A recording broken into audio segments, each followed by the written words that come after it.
लेकिन यूपी के प्रयागराज में संत समाज सनातन बोर्ड बनाने की तैयारी कर रहे हैं। तो बिहार की राजधानी पटना में सुन्नी वक्फ बोर्ड का कारनामा जानकर आप सुनेंगे तो हैरान हो जाएंगे। वक्फ के नाम पर सरकारी जमीन को अपना बताकर वहां सालों से चल रहे हिंदुओं के पूजा पाठ को और उनके रिचुअल्स को रोका जा रहा है। इस मामले का खुलासा उस वक्त हुआ जब जेपीसी के सामने हिंदुओं ने अपने सबूत पेश किए और वक्फ का कारनामा किसी गांव देहात में नहीं बल्कि राजधानी पटना में सामने आया।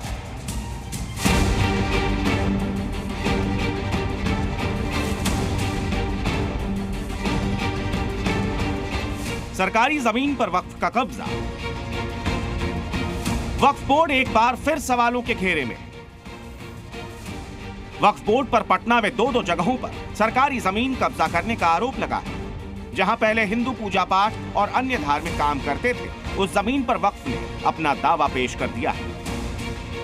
पटना में 36 डेसिबल सरकारी जमीन पर वक्फ ने दावा किया है। इस जमीन पर वक्फ ने मरकज बना दिया और उसे मखदूम स्थान का नाम दे दिया, जबकि असल मखदूम स्थान का प्लॉट नंबर 1128 था। लेकिन वक्फ ने प्लॉट नंबर 1129 को ही मखदूम स्थान बनाकर यहाँ मजार भी बना दिया। साथ ही वक्फ ने गलत तरीके से मुख्यमंत्री के नाम का इस्तेमाल भी किया। वक्फ ने कब्जा की गई जमीन के बाहर बोर्ड लगाया है। बोर्ड पर लिखा है, मरकज का शिलान्यास बिहार के मुख्यमंत्री नीतीश कुमार ने किया।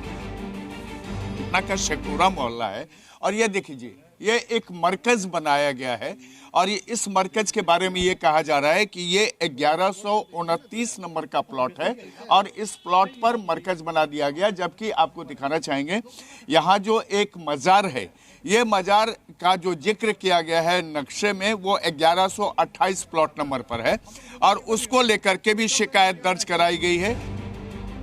लेकिन स्थानीय लोग वक्फ के दावे और जमीन कब्जे का विरोध कर रहे हैं। लोगों का कहना है कि वक्फ की मरकज का शिलान्यास तो दूर की बात, बल्कि नीतीश कुमार कभी इस जगह पर आए ही नहीं।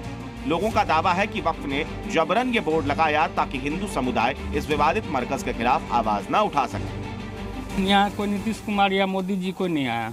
तो ये बोर्ड कैसे लगा? बस ऐसे फॉल्स लगा हुआ है। हम लोग का घर है सामने में, तो हम लोग यहाँ घर है तो देख रहे हैं ना, कभी नहीं आया। कभी नहीं आया? नहीं। इस मामले में लोगों ने स्थानीय विधायक से दखलंदाजी की मांग की। बीजेपी विधायक ने कहा कि उन्होंने इस मामले को जेपीसी के सामने उठाया और इस पर आपत्ति दर्ज कराई, लेकिन वक्फ इस मामले में कुछ भी सुनने को तैयार नहीं। इसी प्रकार से बिहार के बहुत सारे केसेस है अलग अलग प्रकार से, जो धीरे धीरे हमें संज्ञान में मुझे मिलने का काम हो रहा है। तो हमने आपत्ति यही दर्ज की कि गलत दिशा में जाके वक्फ बोर्ड अपने तरीके से एक जमीन हड़पने के एक एजेंडा बनाने का काम जो वक्फ बोर्ड कर रही है, निश्चित तौर पर इसको समाप्त होना चाहिए। हालांकि मखदूम स्थान के खजांची ने दावा किया कि मरकज सही जमीन पर बना है और इस जमीन का नक्शा वक्फ के पास है। लेकिन अली हसन ने नक्शा होने का दावा तो किया, लेकिन दिखाने की बात पर टाल मटोल करने लगे। न्यायालय में कोर्ट में हम लोग वक्फ बोर्ड को दे दिया है। वक्फ बोर्ड को दिया हुआ सारा कागजात है, वो देखने की चीज है। वो देखे, वक्फ से मांगे, चेयरमैन साहब से कागज मांगे, देखिए कि इसमें क्या सही क्या गलत है, गलत दिया गया कि सही दिया गया, देखने का चीज़ है। और अभी हमारे सीनियर कोई है नहीं जो कागज़ आपको अभी दिखा देते हैं। आप चले आए बेटाइम, कोई है नहीं। आपको अगर आना है कागज़ देखना है तो आइए, कागज़ हम भी दिखाएंगे, कागज़ वहाँ भी होगा।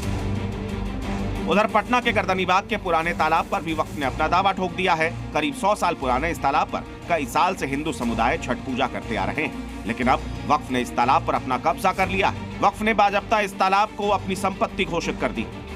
दोनों मामले में स्थानीय हिंदू समुदाय वक्फ के खिलाफ विरोध कर रहे हैं। हिंदू समुदाय के लोग न्याय की उम्मीद में अब कोर्ट का रुख कर रहे हैं। लोगों ने कहा कि वक्फ ने जानबूझकर इलाके में तनाव बढ़ाने के लिए सरकारी जमीन पर कब्जा किया। लोगों का कहना है कि वक्फ ने इन जमीनों पर कब्जा करके हिंदू धर्म के धार्मिक रिचुअल्स और त्योहारों को प्रभावित किया।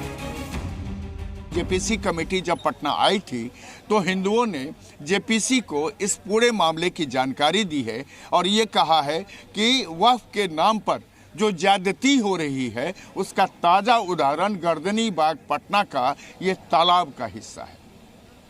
कैमरामैन शाहनवाज के साथ प्रशांत झा, जी मीडिया, पटना।